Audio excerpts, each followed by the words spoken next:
మన ప్రభు అయిన యేసుక్రీస్తు నామంలో నా వందనాలు తెలియజేస్తున్నాను. ఆరాధన సందర్భముగా, ఆరాధన సహాయకరముగా పరిశుద్ధ గ్రంథము నుండి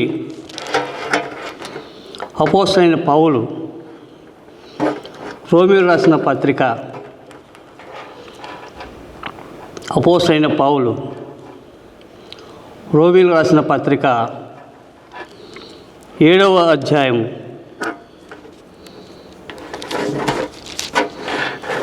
23, 24 చదువుకుందాం. 23వ వచనం.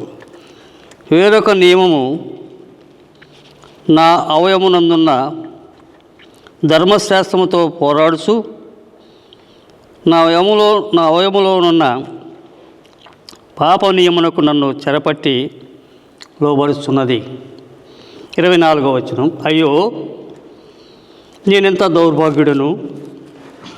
ఇట్టి మరణమునకు లోనగు శరీరం నుండి నన్ను ఎవడు విడిపించును? అలాగనే మరొక లేఖన భాగం రోమీయులకు రాసిన 8వ అధ్యాయం మొదటి 2 వచనాలు చదువుకుందాం. కాబట్టి ఇప్పుడు క్రీస్తు యేసున్న వారికి ఏ శిక్షా విధియు లేదు.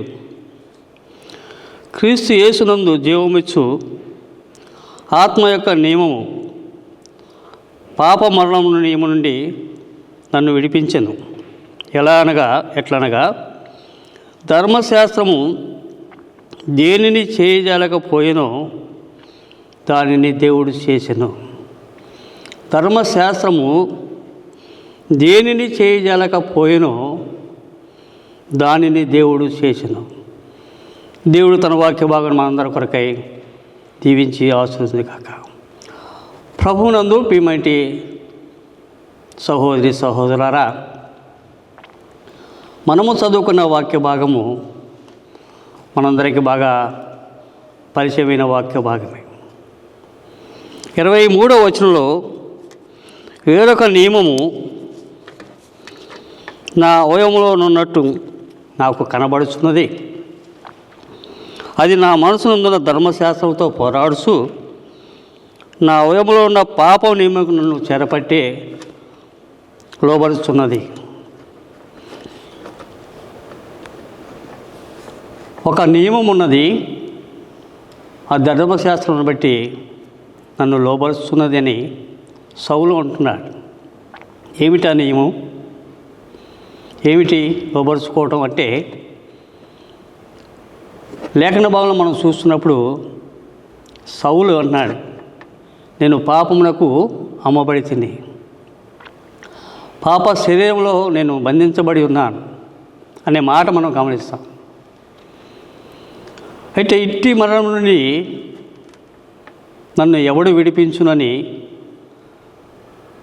ఆ పౌలు కేక వేస్తున్నాడు. ఎట్టి మరణం నుండి, ఇట్టి మరణంలోకి శరీరం అని ఈ శరీరం నుండి నన్ను ఎవడు విడిపించునన్నాడు. విడిపించేవాడు ఉన్నాడు,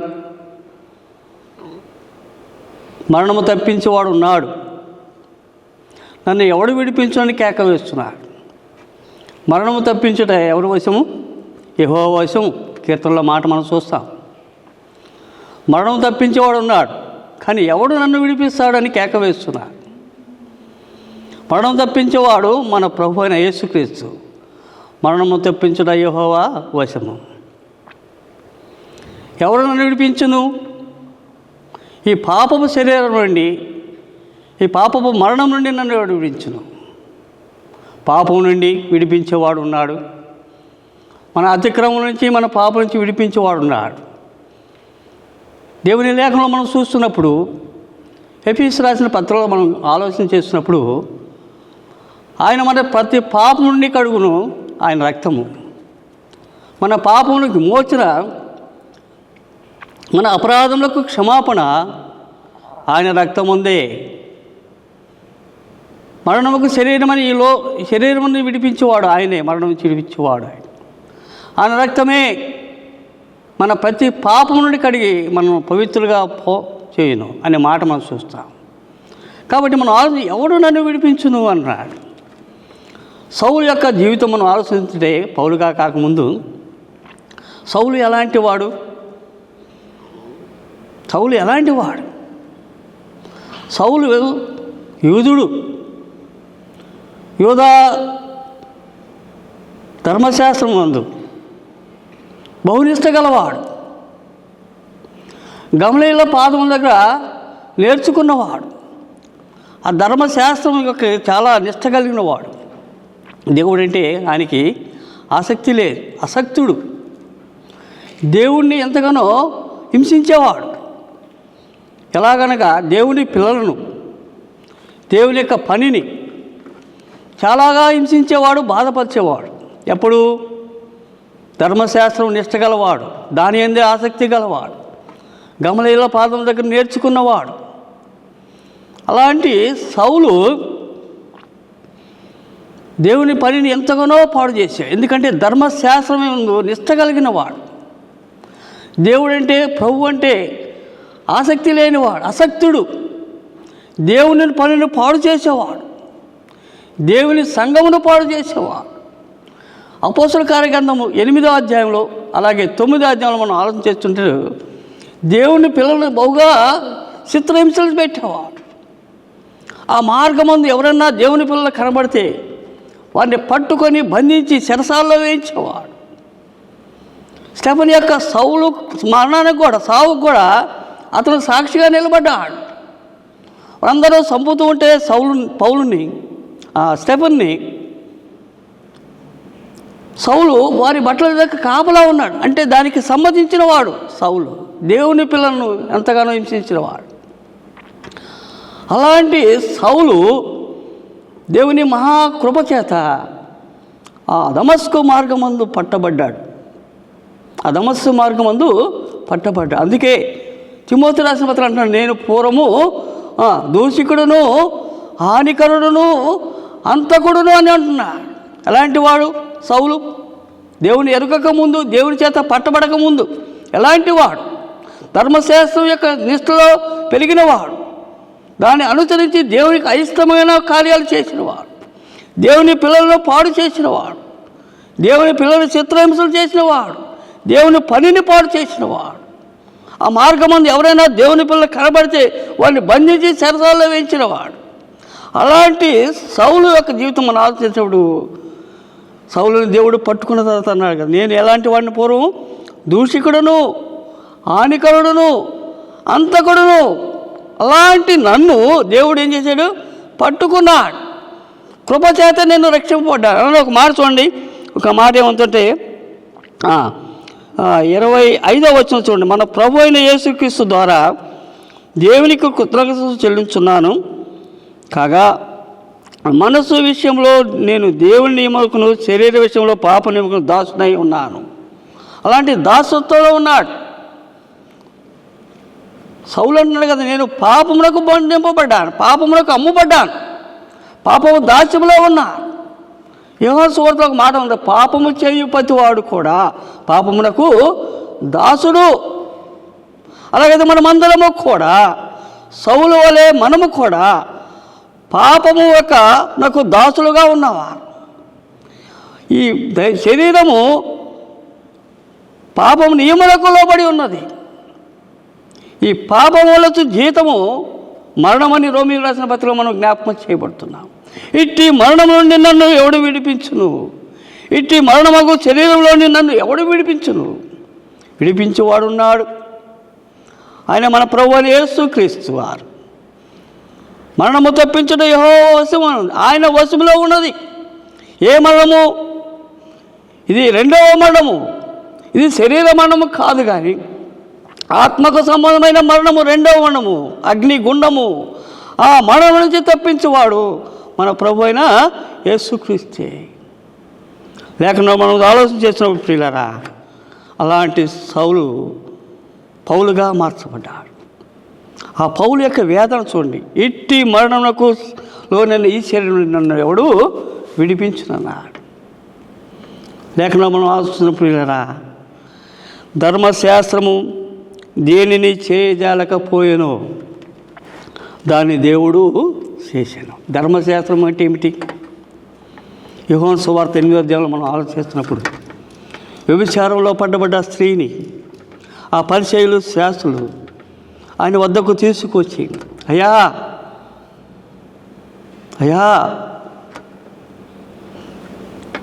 వ్యభిచారంలో పడ్డబడ్డ ఈ స్త్రీని మేము తీసుకొని వచ్చాం.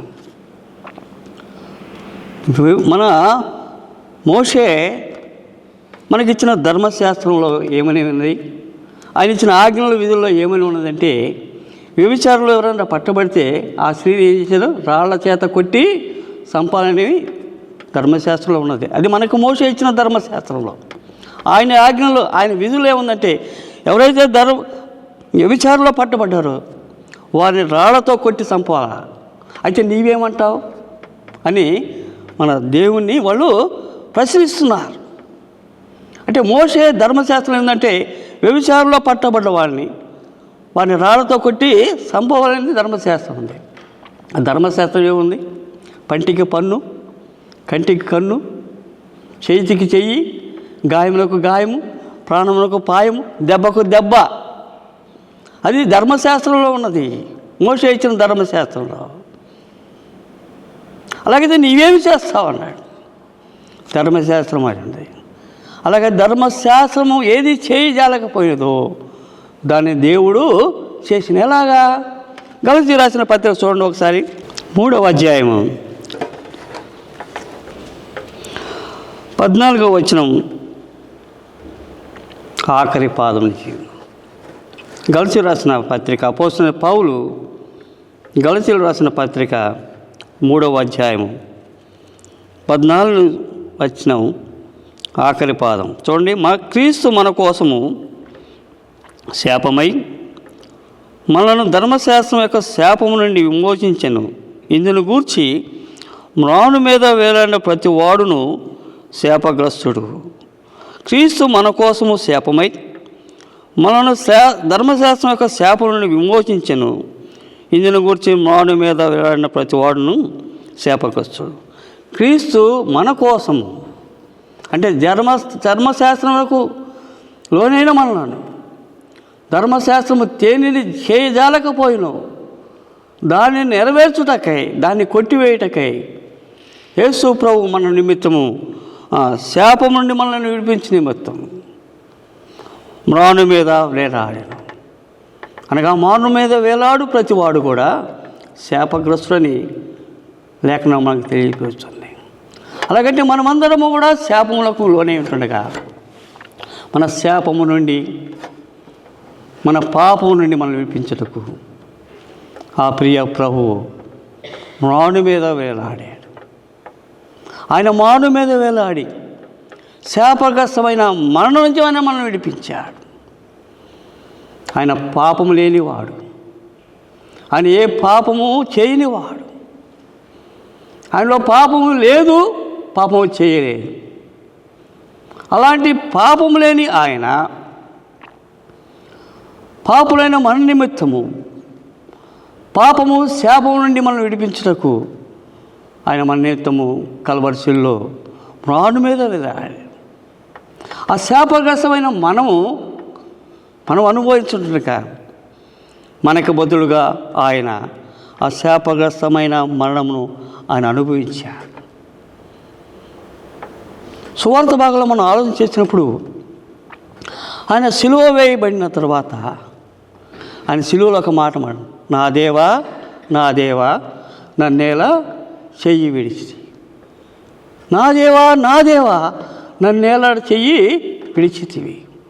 వాస్తవంగా ప్రియులారా, ఆ శ్రమ మనం అనుభవించాల, ఆ కేక మనం వేయాల, ఆ బాధలో మనం పడాలా. మనకు బదులుగా ఆ ప్రియ ప్రభు కల్వరి శిలువలో వేదన పొందాడు. ఆయన కేక వేసి ఆయన సిలువలో మరణించాడు. వాస్తవంగా ప్రియులారా, ఆ తండ్రి యొక్క దేవుడు మన చెయ్యి ఆయన విడవలసి ఉంటుండగా మనకు బదులుగా ఆ శాపగ్రస్త మరణం నుంచి మనం విడిపించుటకు ఆ ప్రియ ప్రభు కల్వరి శిలువలో తండ్రి చేత చెయ్యి విడవబడినాడుగా మనం చూస్తాం. ఇది ఎవరి కోసం? ధర్మశాస్త్రం ప్రకారం మనమందరము కూడా పాపము శాపములో ఉన్నవారు. ధర్మశాస్త్రము తేనిని చేయజాలకపోయెను, దానిని నెరవేర్చుటాకై ఆ ప్రియ ప్రభు పాపులైన మన నిమిత్తం ఈ లోకమునకు వచ్చి శాపగ్రస్తమైన మరణ శిలువలో ఆయన అనుభవించాడు, కేక వేశాడు, సమాధి చేయబడ్డాడు. దేవుడు మరణమును జయించి తిరిగి లేచాడు. ఆయన సమాధిలో లేడు, సమాధిని తిరిగి జయించి తిరిగి లేచాడు. ఏ పాపం ఎరుగని మన నిమిత్తం ఆయన పాపముగా చేయబడ్డాడు. శాపగ్రస్తుడైన మన నిమిత్తం ఆయన శాపగ్రస్తుడిగా మార్చబడ్డాడు. ధర్మశాస్త్రము తేని చేయజాలకపోయిను, దేవుడు ధర్మశాస్త్రం యొక్క పాపం నుండి శాపం నుండి మనం విడిపించిన నిమిత్తం ఆయన ఆ శిలువలో శాపగ్రస్తమైన మరణము ఆయన అనుభవించాడు. ప్రియమైన దేవుని బిడ్డలారా, ఈ సాయంకాల సమయంలో మనం ప్రభువును ఆరాధించుటకు మనం చేరుచున్నాం. మనమందరము కూడా పాపులమై ఉండగా, మనమందరం కూడా పాపపు దాస్యం మరణమునకు లోనై ఉండగా, మరణము శాపమునకు లోనైన మనలను ధర్మశాస్త్రము తేని చేయజాలకపోయినావు, దాన్ని నెరవేర్చు. ఒక చిన్న ఉదాహరణ ఏంటంటే, ధర్మశాస్త్రము దేన్ని చేయజాలకపోయిన దాన్ని ఆయన చేశాడు. థర్మామీటర్ మనం చూసాం కదా, థర్మామీటర్ అంటే టెంపరేచర్ చూసేది. ఆ థర్మామీటర్ ఏం చేస్తుంది? మానవ యొక్క శరీరంలో ఉన్న ఉష్ణోగ్రతను ఎంత టెంపరేచర్ అది చూపిస్తుంది. కానీ ఆ ధర్మశాస్త్రం, ఆ థర్మామీటరు మానవుని యొక్క ఉష్ణోగ్రత తగ్గించదు. థర్మామీటర్ పని ఏంటి? ఎంత శరీరంలో ఎంత ఉష్ణోగ్రత ఉంది అది చూపిస్తుందే కానీ ఆ థర్మామీటరు మానవ యొక్క ఉష్ణోగ్రతను తీసివేయజాలదు. అలాగే ధర్మశాస్త్రం ఏం చెబుతుందంటే పాపము అదే చూపిస్తుంది కదా. ఒక మాట ఇక్కడ రాయబడి చూడండి, 3వ అధ్యాయంలో 20వ వచనం చూడండి, ఆఖరి పాదంలో, ధర్మశాస్త్రం వలన పాపమనగా ఇటుదో తెలియబడుతున్నది. ధర్మశాస్త్రం అనగా పాపం ఎట్టుదో అది మనకు తెలియబడుతుంది. ధర్మమీటర్ ఎలాగో ఉష్ణోగ్రత ఎలా చూపిస్తుందో కానీ ఆ ఉష్ణోగ్రతను ధర్మమీటరు తీసివేయలేదు. అలాగే ధర్మశాస్త్రం పాపం ఎట్టుదో చూపిస్తుంది, పాప ఫలితం ఏంటో చూపిస్తుంది. కానీ ఆ పాప ఫలితం నుంచి విముడుదల చేయలేదు. కానీ ధర్మశాస్త్రము తేనిని చేయజాలకపోయినావు, దానిని మన ప్రియ ప్రభువు మన నిమిత్తము కల్వరిలో శాపగ్రస్తమైన మనం అనుభవించి మన పాపం నుండి శాపం నుండి ఆయన విడిపించాడు. మనం ఎంత ధన్యులు, దేవుడు ఎంత భాగ్యం ఇచ్చాడు మనకి. ఆయన యొక్క రక్తదారులో కల్వరిలో ఆయన కార్చిన రక్తదారులో మన పాపములకు విమోచన, మన అపరాధములకు క్షమాపణ కలుగు చేస్తున్నాడు. కొరింథీ రాసిన పత్రికలో మనం చూస్తాం కదా, మీరు మీ సొత్తు కాదు, మీరు విలువ బట్టి కొనబడినారు. మనం ఎవరమై? మన సొత్తు కాదు, మనం ఆయన సొత్తు. మనం విలువ పెట్టి కొనబడిన. ఎంత విలువ పెట్టాడు? కీర్తనలో ఒక మాట ఉంది, వారి ప్రాణ విమోచన క్రయధనము బహు గొప్పది. మన ప్రాణాన్ని విమోచించడానికి, మన పాపములను క్షమించడానికి, మన అపరాధం నుంచి పాపం నుంచి మనం విడిపించడానికి ఆయన అమూల్యమైన రక్తాన్ని, ప్రశస్తమైన రక్తాన్ని కల్వరిలో మన కొరకు చెల్లించారు. ఎన్నిసార్లు మనం జ్ఞాపకం చేసుకున్నా దేవుని యొక్క ప్రేమను మనం వర్ణించలేము. ధర్మశాస్త్రము దేని చేయజాలకపోయాను, దాన్ని ఆ ప్రియ ప్రభు చేసినాడు. ధర్మశాస్త్రం ఏమి చెబుతుంది?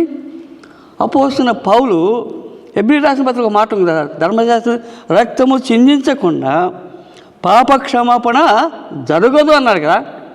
ప్రతి వస్తువు కూడా అది శుద్ధి చేయబడాలంటే రక్తము చిందించబడాలి. అలాగైతే మానవులైన మన పాపంలో పరిశుద్ధం కావాలంటే ఎడ్ల యొక్క మేకల యొక్క రక్తము మన పాపమును తీసివేయుట అసాధ్యమని హెబ్రీ రాసిన పత్రిక 10వ అధ్యాయం కింద భాగంలో మనం చూస్తాం. 3వ వచనంలో 9వ అధ్యాయంలో మనం చూస్తాం, రక్తము చిందించకుండా పాప క్షమాపణ జరగదు. అలాగైతే రక్తము దేని రక్తము? ఎడ్ల యొక్క మేకల యొక్క రక్తము. మన పూర్వీకులు చేస్తారు కదా, రక్తం కోసం పాపాలు పరిశుద్ధం కోసం పోయి ఉంటాయి. సారికి దేవుడి దగ్గరికి వెళ్ళి ఏటేటా కూడా ఆ పొట్టేళ్లను ఆ మేకపోతులు వధిస్తారు, ఎందుకంటే వాడి పాప పరిహారం కోసం. కానీ ఆ యొక్క రక్తం వలన మన యొక్క పాపలు తీసివేయట అసాధ్యం. కాబట్టి ఏ రక్తము కావాలా? పరిశుద్ధమైన రక్తమే మన పాపమును తీసివాడుకు సరిపోయిన రక్తము. అట్టి రక్తము ఎవరిలో ఉన్నది? మన ప్రియ ప్రభులోనే ఉన్నది. యోహాను సోదరుడు, ఇదిగో లోక పాపములను మోసుకొని పోవు దేవుని గొర్రె పిల్ల, మనలందరి యొక్క పాపాలని గొర్రె పిల్ల అంటే యేసుక్రీస్తు ప్రభు ఆ కల్వరి శిలువ వరకు ఆయన మోసుకొని పోయాడు. మనందరి పాపాలని కూడా ఆయన కల్వరి శిలువ వరకు మోసుకొని పోయాడు.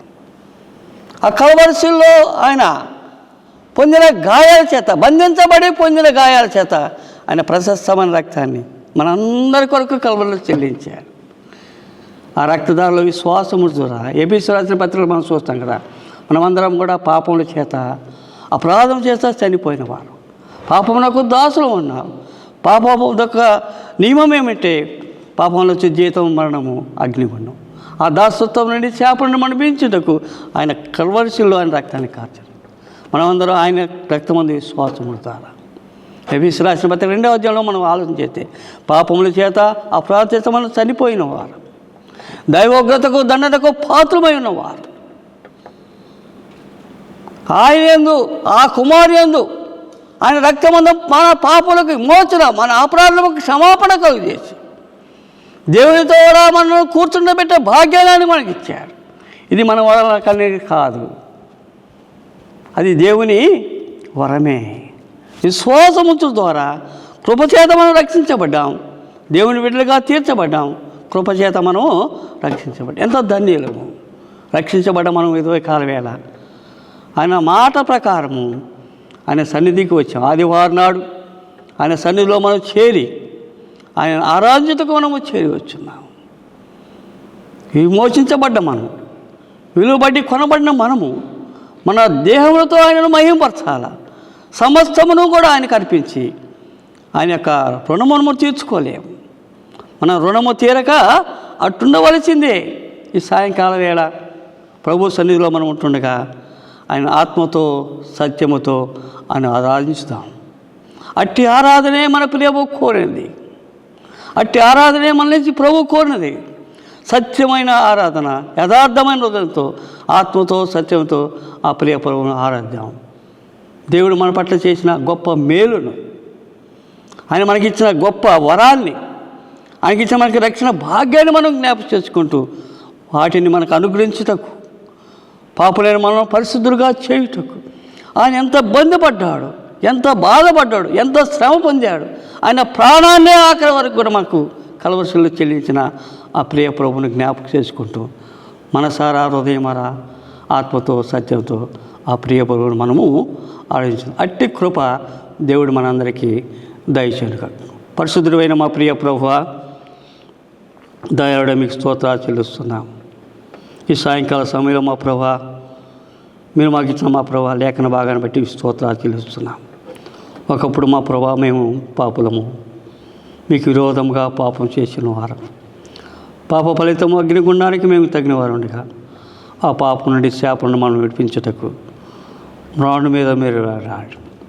ధర్మశాస్త్రము తేన్ని జయించలేకపోయినాం, దాన్ని నెరవేర్చుటకై మీరు ఆ శాపగ్రస్తమైన మరణం అనుభవించి పాపం నుండి మనం విడిపించారు. మేము విలువెట్టుకున్నవారు మా దేహంతో నిన్ను మిమ్మల్ని మహిమపరచాలి, ఆత్మతో సత్యముతో ఆరాధించమని మీరు కోరుతుండగా అట్టి ఆరాధన మేము చేయుటకు మీ ఆత్మ సహాయం మాకు దయచేయమని, ఈ లేఖన భాగాలు మాకు దీవించమని యేసు ప్రభు శ్రేష్టమైన నామములోనే స్తోత్రములు చెల్లించి ప్రార్థించి వీళ్ళని వేడుకుంటున్నాం తండ్రి. ఆమేన్.